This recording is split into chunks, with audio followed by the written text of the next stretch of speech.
Le bio est programmé déjà. Alors, ce qui est programmé déjà, et qu'on a programmé, puis n'a pas voix na kati. Vous comprenez? Ou bien, muto azanambong, a somi machine à voter à kenango cheye, a mis voter nanda kuna eti. Le bio est programmé déjà. Alors, ce qui est programmé déjà, et qu'on a programmé, puis n'a pas voix na kati. Vous comprenez? Ou bien, muto azanambong, a somi machine à voter à kenango cheye, a mis voter nanda kuna eti. Même bata seni ba na commission et calé. Bon ah toi na kishasa courir ali. Bon ceux qui ont calé na bulungu et qui ont calé na kiri et calé na ndemba. Le bio est programmé déjà. Alors ce qui est programmé déjà et qu'on a programmé pe na ba voix na kati. Vous comprenez?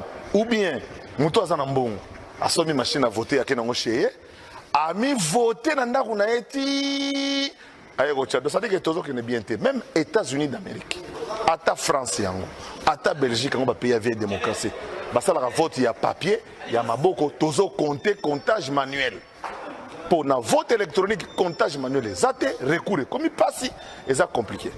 Les accords par machine, tu sentir en gros, mais biso na Kinshasa, pas na Kinshasa.